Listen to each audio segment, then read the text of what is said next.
My name is Professor P. Ankush. I am from Arts, Commerce and Science College, Naranga. Today's lecture, we learn new concept, the concept of entrepreneur. So what is meant by entrepreneur? Entrepreneurs means, into Marathi, entrepreneurs it's called, की जे आपण मराठीमध्ये entrepreneurला काय म्हणतो त्या ठिकाणी आपण उद्योजक म्हणतो. ओके, सो entrepreneur म्हणजे काय तर मराठीमध्ये त्याला म्हणतात उद्योजक.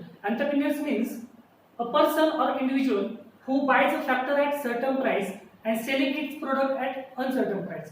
Okay, so let's see. First of all, we learn the factors of production.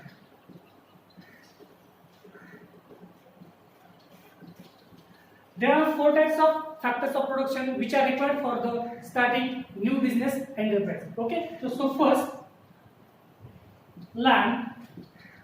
Second one is labor. Third one is capital.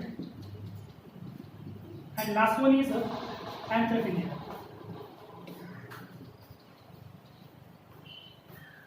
Okay, these four factors which are required for the starting new enterprise. म्हणजे काय या ठिकाणी लक्षात घ्या, कुठला एखादा business किंवा कुठली एखादी कंपनी जर आपल्याला त्या ठिकाणी एस्टॅब्लिश करायची असेल आणि त्या ठिकाणी चालवायची जर असेल तर त्या ठिकाणी आपल्याला चार फॅक्टरची गरज असते. पहिलं म्हणजे काय त्या ठिकाणी, पहिलं म्हणजे पहिला फॅक्टर आहे लँड, दुसरा फॅक्टर आहे त्या ठिकाणी लेबर, तिसरा फॅक्टर आहे त्या ठिकाणी कॅपिटल आणि चौथा फॅक्टर आहे त्या ठिकाणी एंटरप्रेन्योर्स. ओके, आता या ठिकाणी हे चारही जे फॅक्टर्स आहेत त्यांना रिटर्न्स म्हणून त्या ठिकाणी एंटरप्रेन्योर्सला काहीतरी भेटत असतं किंवा काही ठिकाणी त्या काय फॅक्टर्स होते त्याला काही रिटर्न्स त्या ठिकाणी द्यावे लागतात. फॉर एक्झाम्पल, लँड वरती त्या ठिकाणी द्यावं लागतं त्या ठिकाणी रेंट, लेबर्सला द्यावं लागतं त्या ठिकाणी वेजेस और सॅलरीज, कॅपिटल टू त्या ठिकाणी इंटरेस्ट आणि शेवटी जो चौथा आपला महत्त्वाचा जो घटक आहे तो म्हणजे काय एंटरप्रेन्योर, की ज्याला काय म्हणतो आपण त्या ठिकाणी उद्योजक, त्याला काय भेटतो या ठिकाणी प्रॉफिट भेटतो त्या ठिकाणी. ओके, सो म्हणजे या ठिकाणी लक्षात घ्या, कुठलाही बिझनेस स्टार्ट करण्यासाठी किंवा कुठलाही बिझनेस चालू करण्यासाठी चार फॅक्टरची गरज असते की ज्यांनाच काय म्हणतो आपण त्या ठिकाणी फॅक्टर्स ऑफ प्रोडक्शन. पहिला आहे लँड, दुसरा आहे त्या ठिकाणी लेबर, तिसरा आहे त्या ठिकाणी कॅपिटल आणि चौथा आहे त्या ठिकाणी एंटरप्रेन्योर. एंटरप्रेन्योर म्हणजे कोण? The person who purchase the factor services at uncertain price and selling its product at certain price. It's called as an entrepreneur. Entrepreneur is in other words, entrepreneur is a innovator, creator or dreamer who create new ideas. Okay, second another function of entrepreneur is fund raising. Third one is procurement of raw materials. म्हणजे काय, raw material purchase करणे, purchase of raw material. Number 4, recruiting manpower.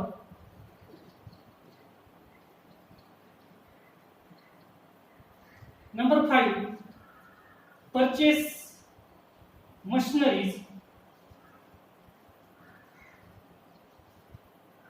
Number 6, implementation of the project.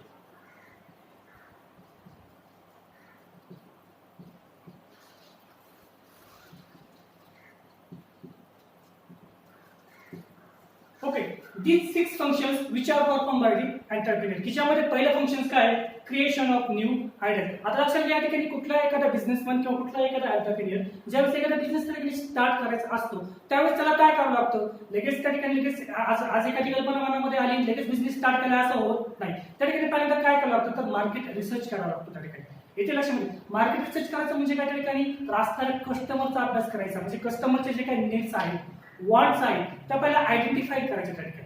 Okay, मग त्या ठिकाणी entrepreneurs पहिल्यांदा मार्केटमध्ये जातात, त्या ठिकाणी मार्केट रिसर्च करतात, कस्टमर्सला भेटतात, त्यांचे नीड काय, वॉन्ट्स काय, ती सगळी जी इन्फॉर्मेशन त्या ठिकाणी कलेक्ट करतात. ओके, त्यामुळे एंटरप्रेन्योर्स काय करतो, एक आयडियाज क्रिएट करतो की ज्याच्यावरती तो ठिकाणी काय करतो, आपला बिझनेस त्या ठिकाणी स्टार्ट करणार असतो. त्या ठिकाणी समजते, एखादी आयडिया काय 10 आयडियाज मधून एक आयडिया त्यांनी त्या ठिकाणी चूज केली, म्हणजे काय केलं त्या ठिकाणी तर एक बिझनेस प्रोडक्ट त्यांनी त्या ठिकाणी चूज केले की ह्या बिझनेस ते ह्या प्रोडक्टवरती त्या ठिकाणी काय करायचं तर बिझनेस करायचं त्या ठिकाणी. ओके, मग त्यासाठी काय करावं? फॉर एक्झाम्पल या ठिकाणी आपण लक्षात घेऊया त्या ठिकाणी एक प्रोडक्ट त्या ठिकाणी तयार करायचे की फॉर एक्झाम्पल त्या ठिकाणी आहे त्या ठिकाणी काय त्या ठिकाणी डस्टर आहे त्याचं मला त्या ठिकाणी काय करायचं प्रोडक्शन करायचं आहे त्या ठिकाणी. समजते? म्हणजे माझा बिझनेस त्या ठिकाणी स्टार्ट झालेला असतो किंवा त्या ठिकाणी स्टार्ट होणार असतो की जेणेकरून मला त्या ठिकाणी ह्या डस्टरचं काय करायचं त्या ठिकाणी प्रोडक्शन करायचं. दुसरं कन्सेप्ट काय त्या ठिकाणी फंड कळते? एखादा कुठलाही बिझनेस जर आपल्याला चालू करायचा आहे तर लागतो त्यामध्ये फायनान्स किंवा फंड लागतो त्या ठिकाणी. बरोबर आहे? मग फंड रेज करायचं म्हणजे या ठिकाणी काय करायचं आपल्याला पैसा गोळा करायचा आहे का तर बिझनेस आपल्याला त्या ठिकाणी स्टार्ट करायचा असतो. का तर आपण पहिल्या फंक्शन्स मध्ये काय केलं त्यांनी तर आयडिया जनरेशन केलेली, त्यांनी ठरवले की या प्रोडक्टचा मला त्या ठिकाणी काय करायचं मॅन्युफॅक्चरिंग करायचं आहे म्हणजे हा बिझनेस मला त्या ठिकाणी काय करायचा आहे स्टार्ट करायचा आहे. दुसरा कोणता पॉईंट काय केलं तर फंडरेजिंग. फंडरेजिंग म्हणजे काय त्या ठिकाणी तर collection of the finance. Okay, म्हणजे आर टू सोर्सेस. आपण म्हणतो की फायनान्स कलेक्शन करण्यासाठी internal sources plus external sources त्या ठिकाणी यूज करावे लागतात त्या ठिकाणी. बट या ठिकाणी आपला बिझनेस नवीन स्टार्ट होते म्हणजे या ठिकाणी आपल्याला पहिल्यांदा एक्सटर्नल सोर्सेसचा त्या ठिकाणी काय करावं लागणार आहे वापर करावा लागणार आहे. एक्सटर्नल सोर्सेस मध्ये काय शेअर्स, डिबेंचर्स, त्या ठिकाणी बँक लोन, पब्लिक डिपॉझिट हे त्याच्याकडे काय असणार आहे ऑप्शन्स असणार आहे. किंवा एंटरप्रेन्योर काय करू शकतो त्या ठिकाणी स्वतःकडे जेवढे पैसे की ज्याला काय म्हणतो आपण त्या ठिकाणी ओन कॅपिटल असतो तो त्या आपल्या बिझनेसमध्ये गुंतवू शकतो किंवा शेअरच्या माध्यमातून काय करू शकतो पैसा गोळा करू शकतो, डिबेंचरच्या माध्यमातून पैसा गोळा करू शकतो किंवा बँकेकडून काय करू शकतो त्या ठिकाणी लोन घेऊ शकतो. अशा प्रकारे तो काय करतो त्या ठिकाणी तर आपल्या बिझनेससाठी जेवढा पैसा लागतो फायनान्स लागतो तो त्या ठिकाणी काय करतोय गोळा करतोय. तिसरा काय त्या ठिकाणी purchase of raw material. Okay, आता एखादा प्रोडक्ट जर त्या ठिकाणी तयार करायचा आहे तर त्या ठिकाणी काय लागतं आपल्याला तर रॉ मटेरियल लागतं. का तर यू नो दॅट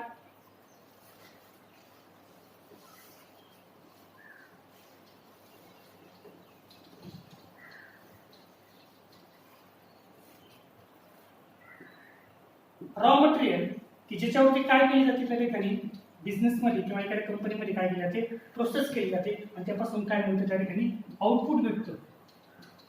म्हणजेच की ज्याला काय म्हणतो आपण त्या ठिकाणी फिनिश गुड्स म्हणतो. समजतं? म्हणजे रॉ मटेरियल म्हणजे त्या ठिकाणी आपण काय करतो त्या ठिकाणी इनपुट की ज्याच्यावरती त्या ठिकाणी काय केली जाणार आहे प्रोसेस केली जाणार आहे आणि शेवटी आपल्याला त्या काय भेटते त्या ठिकाणी तर आउटपुट भेटते त्या ठिकाणी.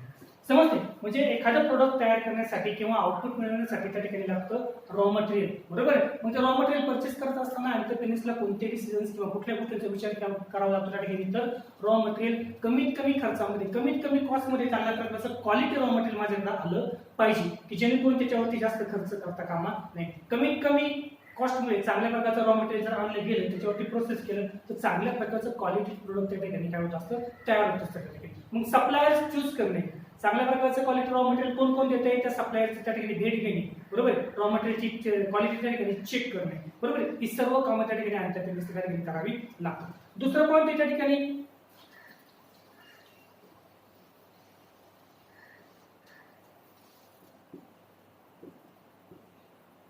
रिक्रुटमेंट ऑफ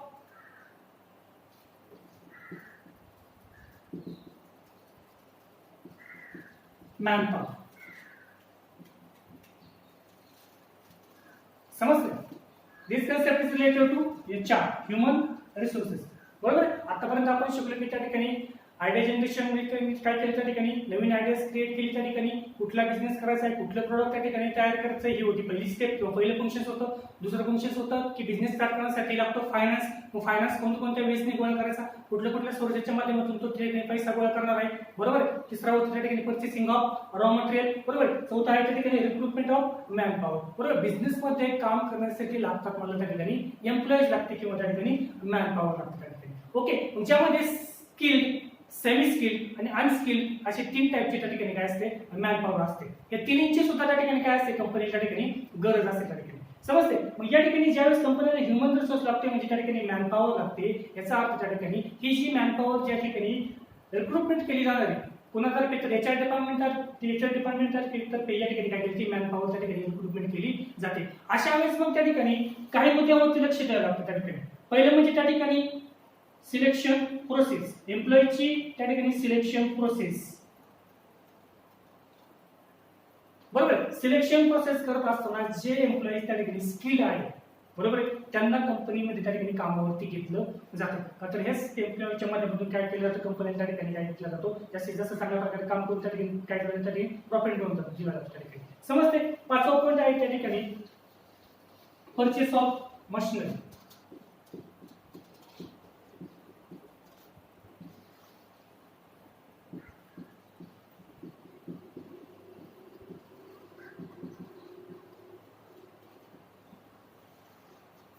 समजतं का नाही? म्हणजे या ठिकाणी लक्षात घ्या